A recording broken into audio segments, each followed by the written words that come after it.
Assalamualaikum warahmatullahi wabarakatuh. Semangat pagi. Pagi.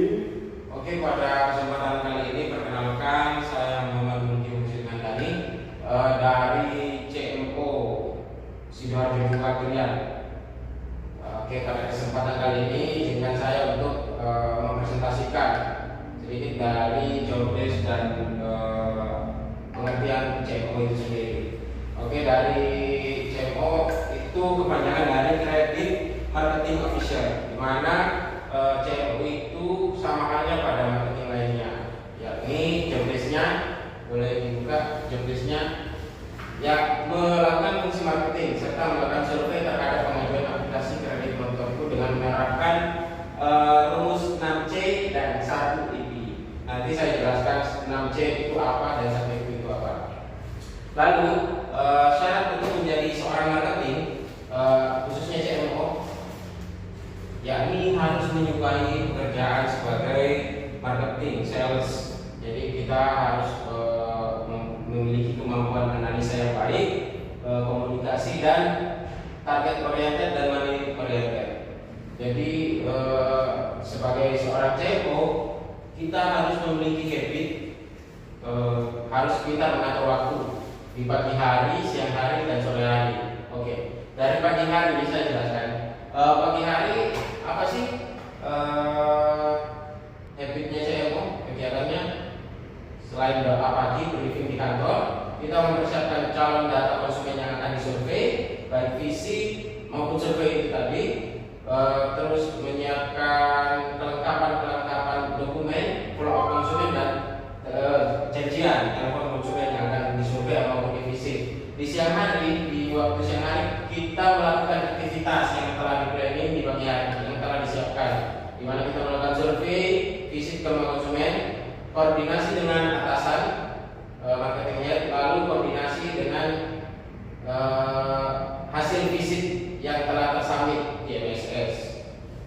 Terus kita juga harus melakukan CGC. Apa sih CGC? CGC itu kita memperluas jangkauan kita, di mana kita melakukan promosi ke sekitar, sampai sekitar tempat kita visit maupun survei. Lalu kita melakukan follow up, ya seperti biasanya follow up visit ke rumah konsumen. Lalu di sore harinya kita harus melakukan planning, apa saja sih yang akan kita lakukan esok harinya, dan begitu terus menerus. Selanjutnya target CMO. Jadi CMO ini kita berorientasi pada target, di mana target dari seorang CMO di 3 bulan pertama yaitu kurang dari 3 bulan yaitu 15 target sales dan basic point-nya yaitu 65.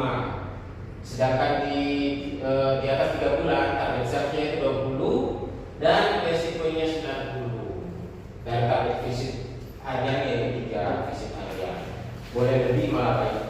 Oke, dari poin itu gimana sih cara perhitungan poin?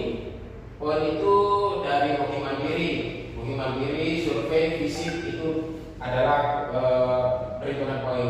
Analisa survei aplikasi. Jadi sebagai CMO kita harus menerapkan rumus 6C 1EP, di mana rumus ini yang akan sangat berguna di lapangan bagi seorang CMO. Di 6C itu ada C pertama itu karakter, keadaan sifat, watak, nasabah. Jadi seorang CMO harus melihat gimana sih sang calon direktur wataknya memanakah, atau berlian atau murah senyum. Jadi kita harus memahami watak calon konsumen.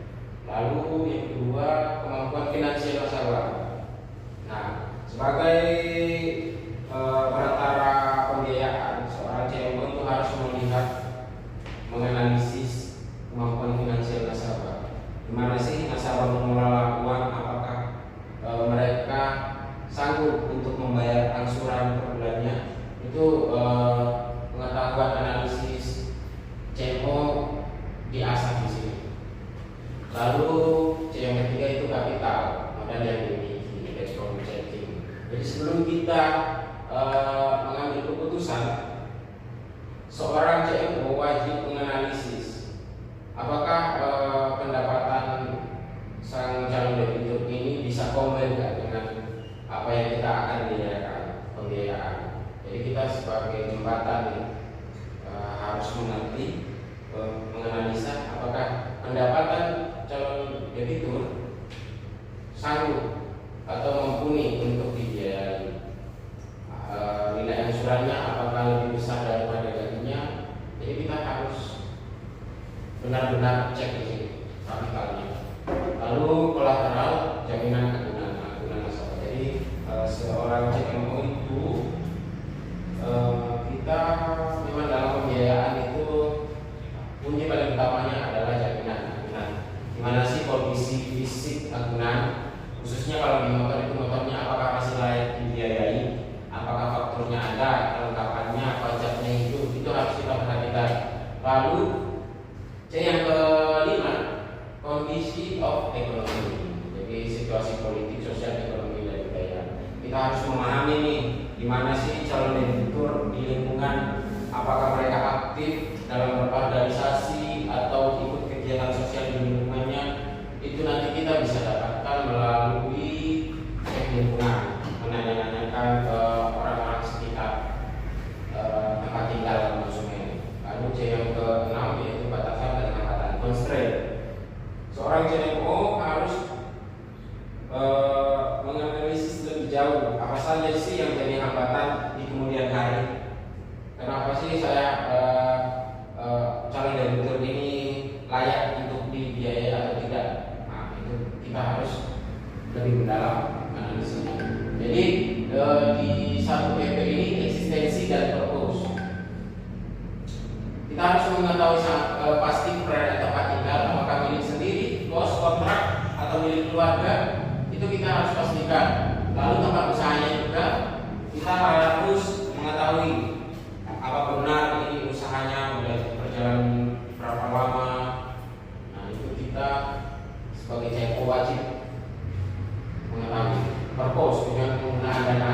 Nah, ini kan sebagai satu komponen yang memang intinya seorang calon debitur untuk apa sih penggunaan dana mereka. Seorang CMO wajib mengetahui itu. Lalu selanjutnya dalilnya. Nah, ini merupakan komponen yang penting, checking. Jadi kita mendapatkan informasi calon debitur kita dari sumber di lingkungan sekitar tempat tinggal mereka.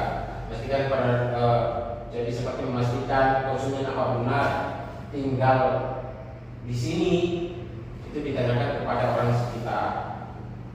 Apakah konsumen aktif berkumpul dengan lingkungan masyarakat seperti ikut kerja bakti atau rumah ibadah. Ini tadi satu komponen dari 6C. Jadi apakah mereka aktif di lingkungan sosial. Terus sudah berapa lama konsumen berjualan, pukul berapa usaha, itu kita tanyakan ke orang-orang sekitar. Jadi untuk memvalidasi sumber data sumber kita. Selanjutnya ini adalah panduan survei. Jadi ketika kita melakukan survei, seorang CMO melakukan survei, ada beberapa pertanyaan-pertanyaan yang wajib untuk kita letakkan kepada calon debitur. Seperti berapa lama konsumen tinggal, bagaimana status tempat tinggal konsumen, apa pekerjaan konsumen, di mana konsumen bekerja dan lain-lain. Oke, ini mekanisme visit dan validasi visit. Jadi seorang CMO itu ada beberapa langkah. Jadi desain database CMO berdasarkan data. Jadi kita CMO itu mengolah data baik dari data potensi yang diberikan yang sudah ada database maupun kita mengelola database yang sudah ada. Lalu CMO melakukan visit. Lalu setelah visit kita mengisi G-form secara real time. Lalu tersebut database-nya divalidasi. Sampai hasil validasi untuk hasil visit, nanti kan ada hasil dari visit, apakah visit